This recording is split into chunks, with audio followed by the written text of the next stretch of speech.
Addition reactions of chlorine, हम chlorine के मजीद addition reactions देखेंगे, लेकिन इस बार हम कुछ केमिकल कंपाउंड्स के साथ क्लोरीन के एडिशन रिएक्शन देखेंगे।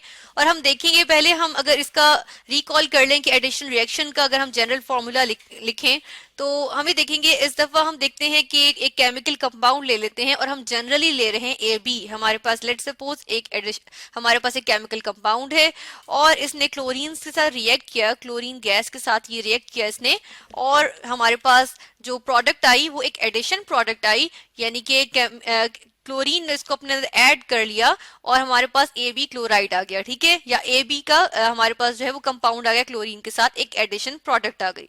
तो हम यहाँ पे अब इसकी जो है वो कुछ एग्जांपल्स लेके देखेंगे।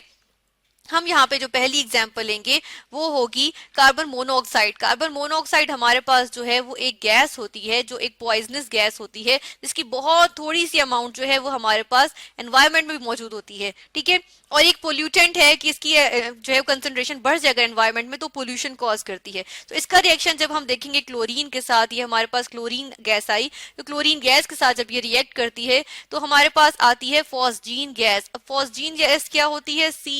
COCl2, ये एक गैस है और ये कहलाती है फॉस्जीन गैस। हम अगर आगे लिख दें कि ये है फॉस्जीन गैस, ठीक है। फॉस्जीन गैस जो होती है वो एक बहुत ही पॉइजनस गैस होती है और वर्ल्ड वॉर 1 में भी जो है वो इसका यूज किया गया था और ये बहुत डेडली होती है, डेथ कॉजिंग होती है। और ये जो है वो एज केमिकल वेपन, क्योंकि ये केमिकल कंपाउंड है हमारे पास, तो ये जो है वो एज केमिकल वेपन यूज होती है जंगों में, ठीक है। फिर हम देख लेते हैं सल्फर डाइऑक्साइड। सल्फर डाइऑक्साइड भी हमारे पास जो है वो आ जाता है, एक कंपाउंड आ जाता है, ये एक गैस आ गई सल्फर डाइऑक्साइड गैस हमारे पास, ठीक है। इसने किया क्लोरीन के साथ रिएक्ट, ये क्लोरीन के साथ रिएक्ट करेगी, ये हमारे पास आ गई क्लोरीन, इसने क्लोरीन के साथ रिएक्ट किया और हमारे पास क्या चीज आ जाएगी? हमारे पास आ जाएगी सल्फ्यूराइल क्लोराइड। हमारे पास बनेगा सल्फ्यूराइल क्लोराइड, और अगर सल्फ्यूराइल क्लोराइड का हम फॉर्मूला देखें तो वो होता है SO2Cl2। ये हमारे पास आ गई sulphuryl chloride, SULPHURYL, sulphuryl chloride, chloride, ठीक है। ये है हमारे पास सल्फ्यूराइल क्लोराइड बन गया हमारे पास क्लोरीन से सल्फर डाइऑक्साइड के रिएक्शन पे, ठीक है। यानी कि हमारे पास एक क्लोराइड आ गया एडिशन प्रोडक्ट के बाद। उसके बाद हम देख लेते हैं रिएक्शन, एक हम ऑर्गेनिक कंपाउंड ले लेते हैं। हम यहाँ पर इथीन की बात कर लेते हैं। इथीन जो कि एक अल्कीन है, तो इथीन की अगर हम बात करें CH2 डबल बॉन्ड, अल्कीन्स में हमारे पास क्या होता है? डबल बॉन्ड होता है, एटलीस्ट एक डबल बॉन्ड होता है हमारे पास, ठीक है। ये हमारे पास जो है वो इथीन आ गया, इसको हम इथीन कहते हैं, ETHENE, इथीन एक अल्कीन है जो 2 कार्बन एटम से बना हुआ जो अल्कीन होता है उसे इथीन कहते हैं। यहाँ पे हमारे पास डबल बॉन्ड आया और इसका अगर रिएक्शन देखें, ये हमारे पास गैशियस फॉर्म में है और इसका अगर हम रिएक्शन देखें क्लोरीन के साथ, ठीक है, क्लोरीन गैस के साथ इसने रिएक्ट किया और हम देखते हैं कि क्या हमारे पास जो है वो इसका जो है वो रिएक्शन आएगा, हमारे पास इसका क्या प्रोडक्ट बनेगा। तो हम प्रोडक्ट देखें तो हमारे पास बन जाता है क्लोरीन इसके अंदर एड अप हो जाती है, ठीक है। किस तरह से एड अप हो जाती है कि ये जो हमारे पास डबल बॉन्ड है ये ब्रेक हो जाता है। हम ये डबल बॉन्ड किस तरह से ब्रेक होगा कि कार्बन के साथ एक हाइड्रोजन यहाँ लगा हुआ था, ये एक अब इसका एक जो डबल बॉन्ड है वो ब्रेकअप हो गया।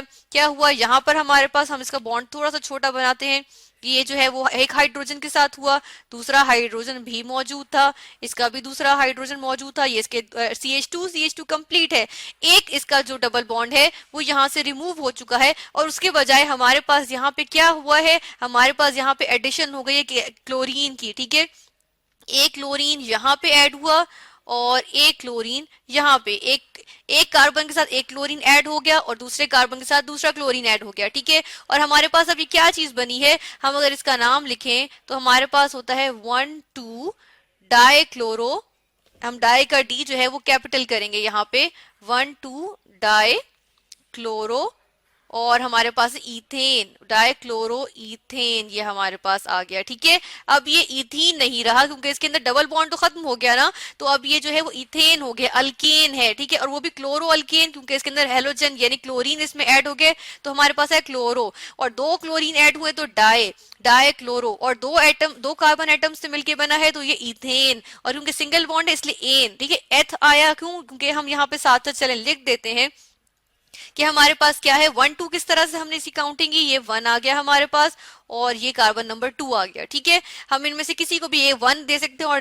डेफिनेटली दूसरा वाला ऑफ कोर्स हमारे पास 2 कार्बन नंबर 2 होगा। ठीक है, तो 1 2 आ गया, हमने क्या किया 1 2 लिखा, फिर हमने क्लोरीन की जो है वो इसमें से जो है वो पोजीशन को मेंशन कर दिया। डाई क्लोरो यानी हमारे पास 2 क्लोरीन आ गए। ठीक है, एथ आ गया कि 2 कार्बन हैं। ठीक है, 2 कार्बन, क्लोरीन Cl क्लोरीन के लिए, सी हमने लिखा कार्बन के लिए, 2 कार्बन आ गए। ठीक है, और एन जो है उसका मतलब क्या हुआ हमारे पास, हम यहाँ पे लिख देते हैं एन का मतलब है अल्केन, यानी कि हमारे पास जो है वो कार्बन टू कार्बन जो है वो हमारे पास क्या है, सिंगल बॉन्ड है। ठीक है, हम देखते हैं कार्बन टू कार्बन हमारे पास सिंगल बॉन्ड आ रहा है, तो ये हमारे पास हो गया 1 2 डाइक्लोरो इथेन। हमारे पास क्लोरीन जो है वो एड अप हो गई, किसमें, इथीन में एड अप हुई। इनके एक इनका जो कार्बन के दरमियान, 2 कार्बन के दरमियान बॉन्ड था, डबल बॉन्ड था, हमने उसको ब्रेकअप किया और क्या किया, उसके अंदर क्लोरीन जो है वो ऐड हो गई। ठीक है, और इस तरह क्लोरीन ने एडिशन रिएक्शन शो किया और बना लिया 1 2 डाइक्लोरो इथेन।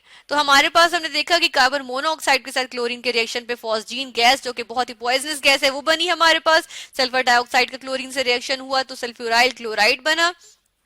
और जब हमारे पास इथीन गैस का हमारे पास क्लोरीन के साथ रिएक्शन हुआ तो हमारे पास प्रोडक्ट आई, एडिशन प्रोडक्ट 1 2 डाइक्लोरो इथेन। ठीक है, तो हम अगर यहाँ पे इथीन को जो है हम यहाँ इलेबोरेट करने के लिए हम इस तरह से लिख देते हैं कि कार्बन के दरमियान जो है हम यहाँ पे देखते हैं कि कार्बन और कार्बन का रिएक्शन हुआ है, और अगर हम एक हाइड्रोजन यहाँ शो कर देते हैं और चलें एक हाइड्रोजन हम यहाँ शो कर देते हैं, इथीन को हम थोड़ा सा नीचे कर देते हैं यहाँ से, हम यहाँ पे अगर इस तरह से, ताकि हम मजीद इलेबोरेट कर सकें, ये इथीन है एक्चुअली।